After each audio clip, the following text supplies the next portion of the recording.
In comes Siddharth, left arm around the wicket and Bobby drives straight back to four. In comes Rahul.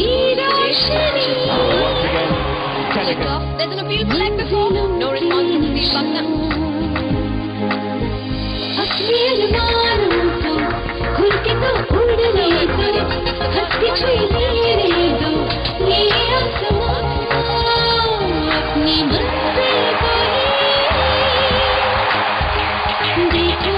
It's a beautiful afternoon. It's Kids versus India.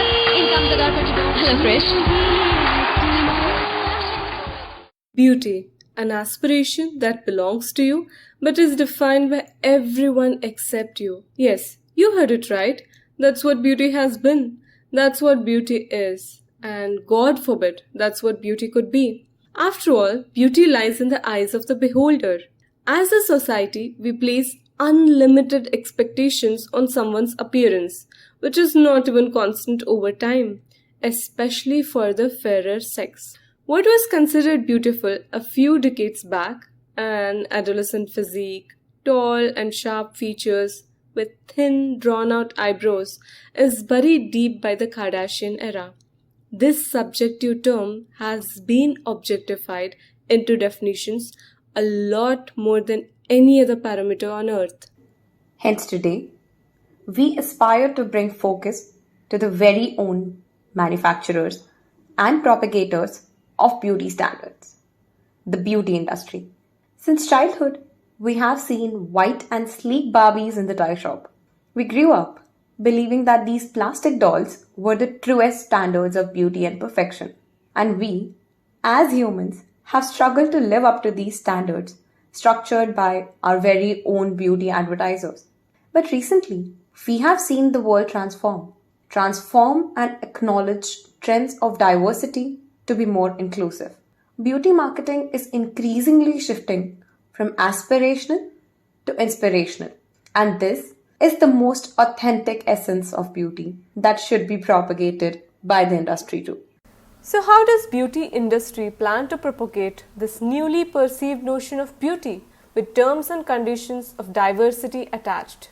The glamorous and traditional staging of beauty will remain a thing of the past, and it is exciting to see that the future is bright, especially for those who dare to be unique.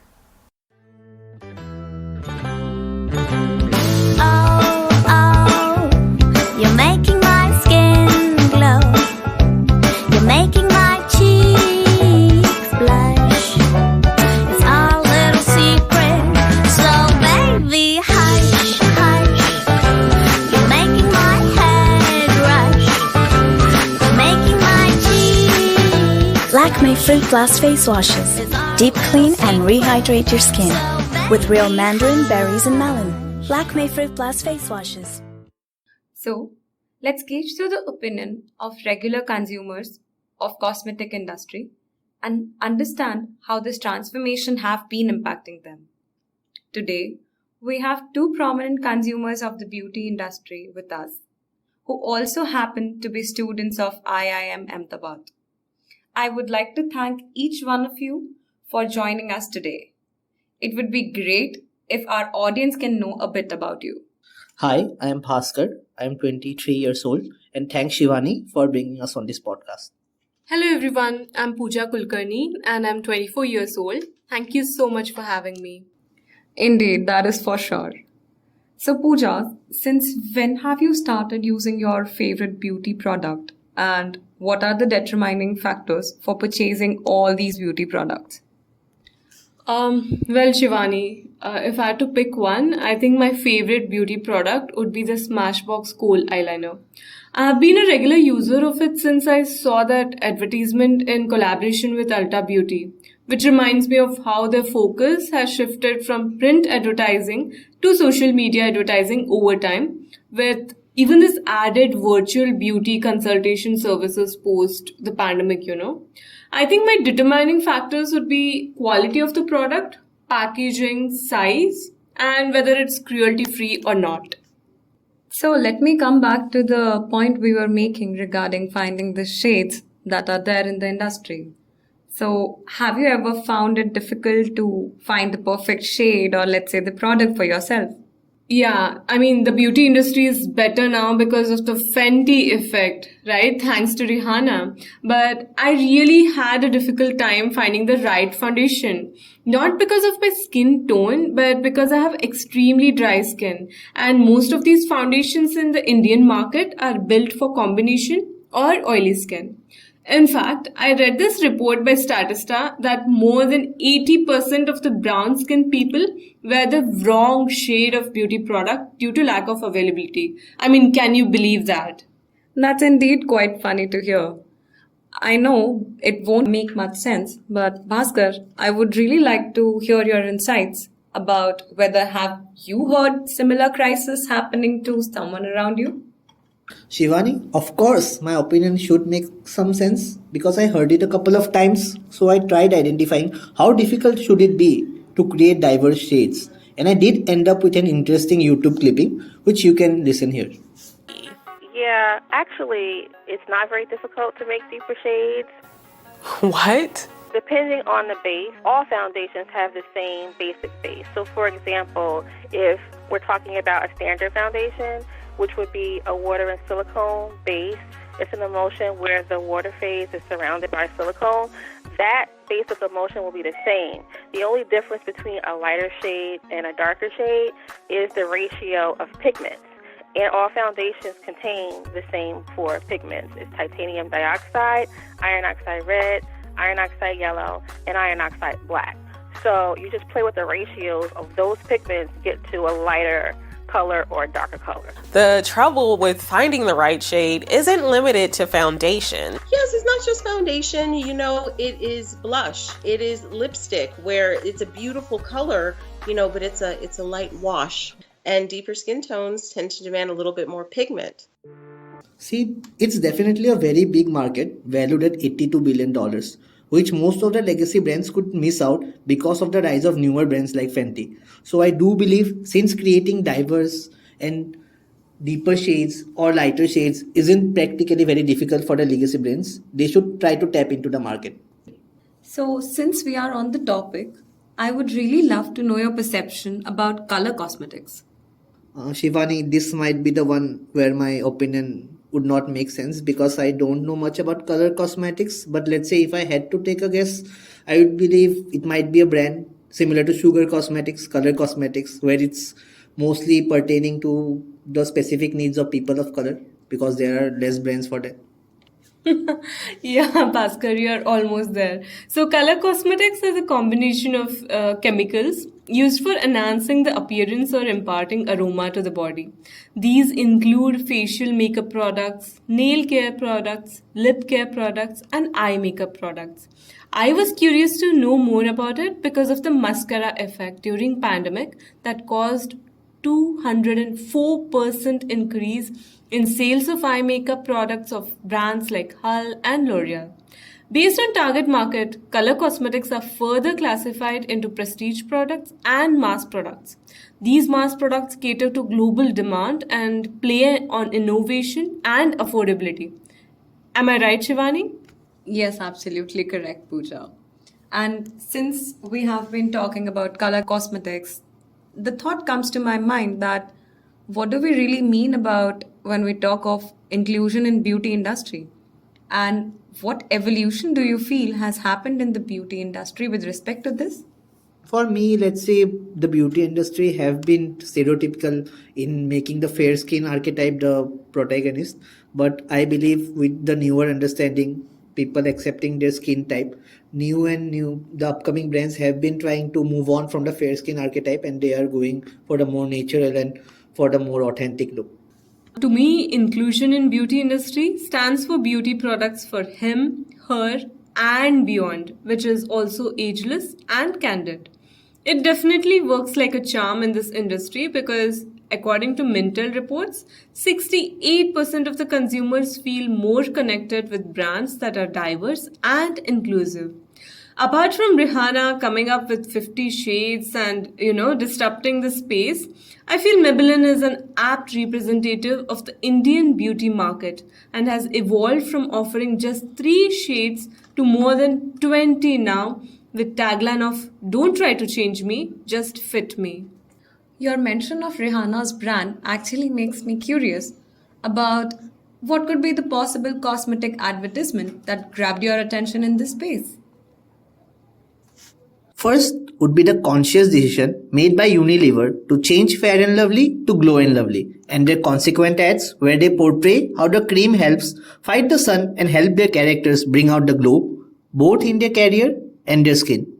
When the industry leader takes a stance similar to one taken by Unilever, you do get the narrative, right? That it's changing. And since Unilever did have the Glow and Lovely trademark way back, we do know that the market is changing and they have recognized the need. Also, one more advertisement that I have seen would be of the Glossier brand. Glossier, on the other hand, partnered with 8 stars of the Women NBA. While living together, these athletes offered a glimpse into their lives through self-shot content, revealing the rituals they love and how they have come to hone their perspectives on beauty.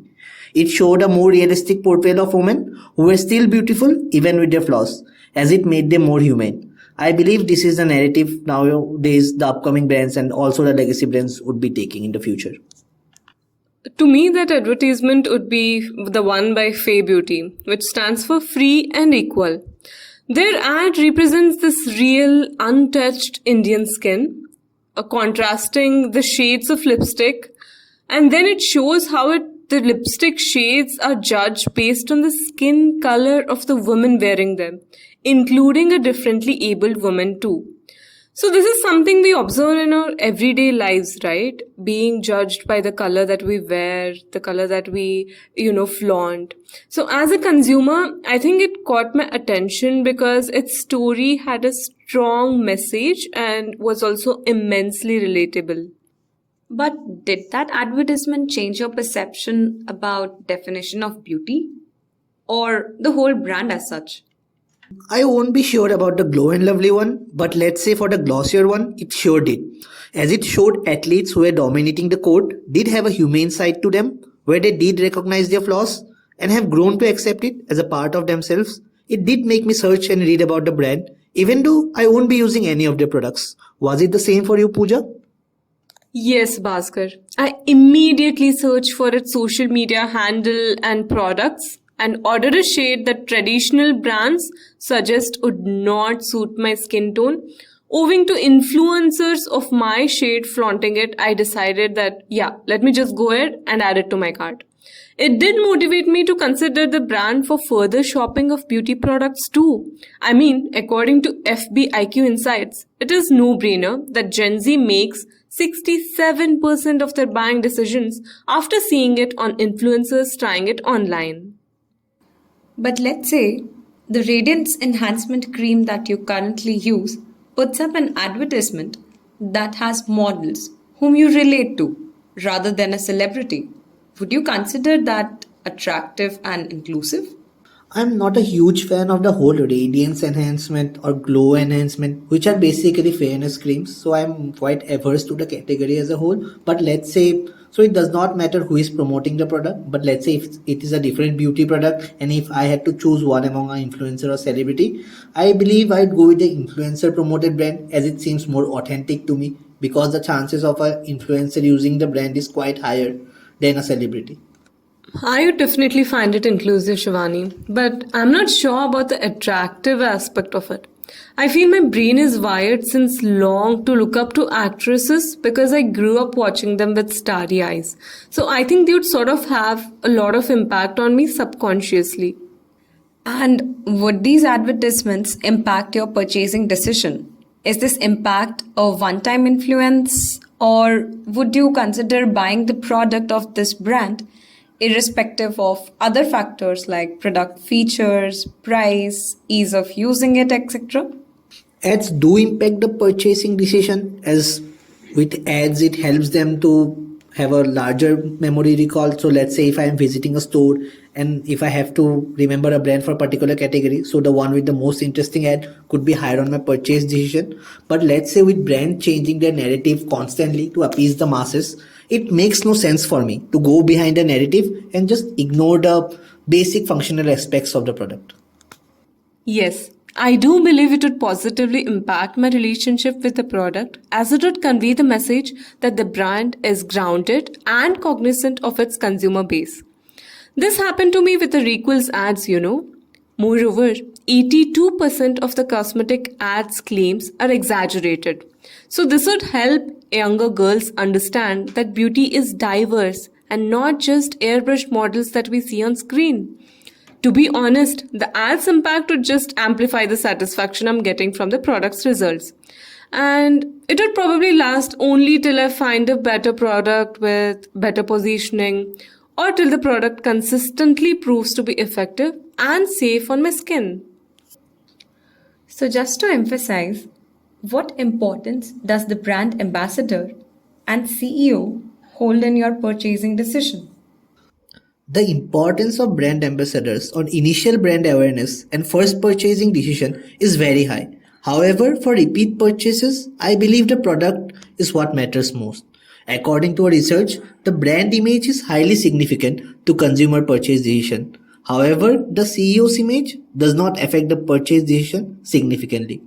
The CEO's true power lies in shaping the brand image and how it stays true to its value proposition, as it can help by increasing inclusivity not only in the ads but internal organization structure as well. With few people of color leading legacy beauty brands, we could understand the reason why it took so long for them to include for diverse shades. I have been an ardent fan of Kareena Kapoor ever since I can remember. So when I saw her being the brand ambassador of Lakme, I rushed to try the products. But unfortunately, I was allergic to one of its ingredients. I have not purchased from Lakme since then. So I can say that it would encourage me to try the product but not remain loyal to it unless it is really, really great. According to Nielsen study, the lifetime value of customers referred by brand ambassadors is 16% higher than other customers. As far as CEO is concerned, Huda Beauty is one example I can think of. She frequently posts short consumer feedback surveys and insights on new products on Instagram and other social media handles. So this pushes me towards trying those products. The fact that she is so invested in the process behind it sends a strong positive vibe about the brand. Then, what will be the make or break factor for purchase decision making if there are two brands with similar, diverse, and inclusive advertisement for their brands? Well, for me, I think it would be the ingredients because I have this sensitive, dry skin. And cruelty free coupled with pricing would be a topping on it. It is not like I'm really looking into something very economical, but even if it's a luxurious brand, I feel they should have these, mini travel size products that make trying these products very easy and not something that is, extremely high involvement sort of product. And Bhaskar, what are your views about the same? I would say my views about the product itself be quite similar to Pooja, but for me, the accessibility of the product, as long as it fits my budget, is what I am looking for. Now, as we come to the end of our conversation, I would just like to put forth one more question in front of you. How do you think brands can be inclusive in truest of sense and not just for sales and revenue? I believe the brand should be coherent in what it promotes and how the organization functions as a whole. A brand can't be promoting female empowerment and have a skewed gender ratio in the workplace. It needs its brand message to be more than an outward projection. It should be strongly aligned with it internally as an organization. Yeah, Bhaskar, even I feel that. So, when it comes to me, I really dislike seeing Photoshop models on screen or magazine cover of these brands. So the brands can stop this to start with, and to prove that they are into raw and real space, they can couple it and reflect the same in their employee force. Pull Up or Shut Up campaign focused on this, wherein more than 100 companies like Sephora and Ulta Beauty were pressurized to reveal the number of colored, LGBT and women employees in their workforce, while customers were requested to not buy beauty products for 72 hours till the reveal. This played out well for marketing of brands like P&G, L'Oreal, and Estee Lauder, which inherently followed equal representation. So I think this inherent following of representation would be what inclusive in truest sense means to me. That was really insightful. Thank you guys for understanding and propagating the notion of truest beauty and inclusivity in the industry. So, as we observed, the notion of beauty was evidently correlated with advertisements in the industry. In fact, our panelists picked out examples of advertisement to define beauty. Some other observational points of conversation were diversity and inclusivity intended advertisements signal increased focus on consumers, hence creating an elusive differentiation to their brand. In addition to this, consumer loyalty still depends on product features rather than marketing campaigns. Hence, consumer loyalty is less affected due to these advertisements. And most importantly, diverse advertisements have positive impact even on skin tone lightening products as consumer prefer endorsers relatable to their own skin and body type as compared to celebrity models. ये सिर्फ हमारी नहीं, देश की करोड़ों लड़कियों की कहानी है.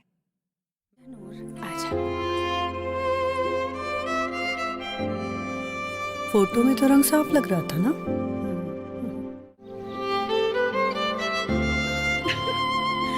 सीढ़ी लगाकर बात करना पड़ेगा आपकी राजेश्वरी को हमारे लड़के से.